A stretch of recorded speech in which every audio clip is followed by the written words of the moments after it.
Lula está tentando de todas as formas derrubar Campos Neto da presidência do Banco Central. Será que o Molusco vai mesmo conseguir isso?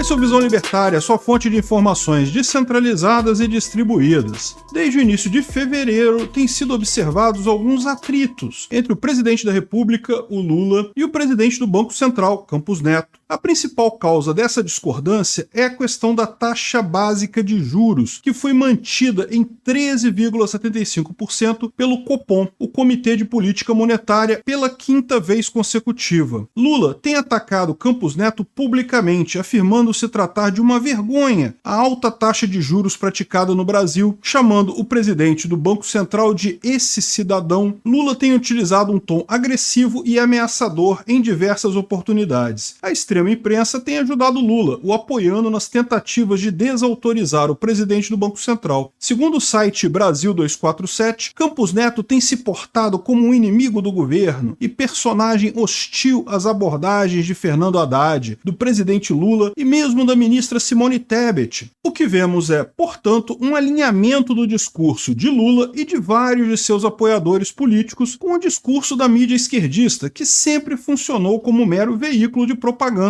do governo petista. Mas o que está por trás dos ataques de Lula e de seu eco nos pasquins socialistas brasileiros? A resposta é simples: o Molusco quer o fim da autonomia do Banco Central. O que o Lula realmente deseja é poder indicar um presidente para o Banco Central que seja subserviente a todas as suas vontades, a exemplo de Fernando Haddad. Mas, afinal de contas, para que serve o Banco Central? As funções do Banco Central, de acordo com a definição oficial, são garantir a estabilidade e poder de compra da moeda, zelar por um sistema financeiro sólido, eficiente e competitivo, e fomentar o bem-estar econômico da sociedade. Basicamente, o Banco Central se utiliza do controle da taxa básica de juros da economia, a Selic, para controlar também a inflação. E isso serve para garantir a tal estabilidade do poder de compra da moeda. É claro que aqui estamos usando a definição estatal de inflação, ou seja, um aumento de preços generalizado na economia. Inflação, na realidade, é o aumento da base monetária, o que significa basicamente o governo imprimir mais dinheiro, despejando-o na economia. O aumento de preços é apenas a consequência mais visível de uma inflação que já aconteceu quando o governo aumentou a base monetária. Explicamos esse tema em detalhes no vídeo Por que é importante saber o que é inflação no canal Ancapsu Classic. Dessa forma, se o governo quisesse realmente acabar com a inflação, ele deveria parar de emitir moeda. O controle da taxa Selic é apenas um remédio para atenuar os sintomas e não a causa da doença. Os objetivos do Banco Central, contudo, por diversas vezes entram em conflito com os interesses políticos do Poder Executivo. Dadas as características do banco, espera-se que sua presidência e diretoria sejam compostas por nomes técnicos, nomes que conhecem o sistema econômico e que saberão como agir para alcançar suas metas. Porém, a interferência da presidência da República na autarquia sempre foi um problema, especialmente durante os governos petistas, e foi justamente para proteger o Banco Central das interferências do presidente da República que foi aprovada no governo Bolsonaro uma lei garantindo a autonomia do Banco Central. Agora, o presidente e os diretores do Banco Central possuem um mandato fixo de 4 anos, de forma que tanto o início quanto o final de cada mandato não coincidem com o mandato presidencial. Assim, garante-se que um presidente eleito tenha que ficar pelo menos 2 anos sem poder indicar um presidente para o Banco Central que lhe seja mais favorável, e dessa forma a diretoria do Banco Central pode operar sem receio de ser imediatamente demitida e substituída por qualquer outra coisa menos ortodoxa do ponto de vista econômico. A autonomia do Banco Central é um grande problema para Lula porque ele sabe que nesse seu terceiro governo as coisas serão muito mais difíceis, especialmente nesses primeiros meses de mandato. A única chance de Lula se manter firme no cargo é apresentar bons resultados econômicos no curto prazo, como ele fez no passado. É o famoso voo de galinha, um impulso econômico momentâneo que passa aquela ilusão de que o país finalmente decolou apenas para cair mais adiante quando o impulso cessar. Uma boa economia pode manter um presidente no poder, e foi o que aconteceu com Lula em seus primeiros mandatos, mesmo com os escândalos de corrupção. Uma economia ruim derruba presidentes com facilidade, e foi o que aconteceu com Collor e com a Dilma. Hoje, a melhor alternativa para que Lula consiga alcançar um voo de galinha com o Brasil é baixar a taxa Selic na marra, o que aumentaria o consumo das famílias, os investimentos por parte de empresas, finanças. Lá na frente, a armadilha do crédito afundaria nossa economia, mas até lá, o Molusco já poderia ter estabilizado seu governo. A maior barreira para este plano do Lula, portanto, é o próprio Banco Central. Diversas ações estão sendo tomadas por parte do PT e da sua gente para viabilizar a derrubada de Campos Neto de seu cargo. O PSOL, por exemplo, já apresentou um projeto de lei que visa extinguir definitivamente a autonomia do Banco Central para resolver essa história da forma mais conveniente para o Lula, é claro. Porém, é justamente na lei que institui a autonomia do Banco Central que reside a maior aposta de Lula, a possibilidade do presidente da República exonerar o presidente do Banco Central. Em seu artigo 5º, a lei estipula as condições em que o presidente da República poderia exonerar o presidente e diretores do Banco Central. No inciso 4º é listada a seguinte possibilidade: quando apresentarem comprovado e recorrente desempenho insuficiente para o alcance dos objetivos do Banco Central do Brasil. E nesse caso, o Conselho Monetário Nacional, o CMN, é quem deve solicitar ao presidente da República que proceda à exoneração, que deverá ser antes aprovada por maioria absoluta no Senado. É fato que desempenho insuficiente é algo bastante vago, mas é bem provável que a questão das metas da inflação seja utilizada como argumento. Como citado, uma das principais funções do Banco Central é manter a inflação controlada no país, ou seja, pareada com a meta de inflação estipulada para aquele ano.